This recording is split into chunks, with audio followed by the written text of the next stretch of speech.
I will come with you wherever you go.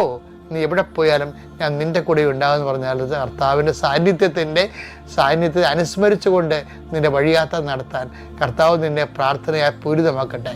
എൻ്റെ ദൈവപൈതലെ, നീ പോകുന്നിടത്തെല്ലാം കർത്താവിൻ്റെ ചൈതന്യം നിനക്ക് പകൽ മേഘസ്തംഭവും രാത്രി തീർത്തൂരുമായി നയിച്ച ദൈവത്തിൻ്റെ ചരിത്ര ചൈതന്യം നിന്നെ തുഴന്നു നിൽക്കട്ടെ എന്ന് പ്രാർത്ഥിക്കുന്നു. നീ സംസാരിക്കുന്ന വ്യക്തിയിൽ പരിശുദ്ധാത്മ നിറയട്ടെ. നീ കണ്ടുമുട്ടുന്ന വ്യക്തിയെ പരിശുദ്ധാത്മ നിറയട്ടെ. നീ ചിന്തിക്കാത്ത വഴികളിലൂടെ ഈ വഴിയെ ഇതിനു മുമ്പ് നീ പോയിട്ടില്ല, നീ പോകേണ്ട ഒരു പുതിയ വഴി ഞാൻ നീ നയിക്കുന്നല്ല ചെയ്ത കർത്താവിൻ്റെ വാഗ്ദാനം നിൻ്റെ ജീവിതത്തിലെ നീ പോകുന്ന വഴിക്ക് നിനക്ക് നീ നയിക്കപ്പെടേണ്ട പുതിയ വഴികളെ കർത്താവ് നിനക്ക് കാണിച്ചു തരികയും നിന്നെ സഹായിക്കുന്ന പുതിയ ദൂതന്മാരെ കർത്താവ് നിൻ്റെ വഴിയാത്രയിൽ സമാന്തരമായ യാത്രയാക്കുകയും വരാൻ കർത്താവിൻ്റെ നാമത്തിൽ വിജയത്തിൻ്റെയും മരണത്തിൻ്റെയും ജീവൻ്റെയും പുനരുദ്ധരിച്ചതിൻ്റെ വിജയത്തിൻ്റെ അടയാളമായ സിലുവയുടെ നാമത്തിൽ നിന്നെ ആശീർവദിക്കും.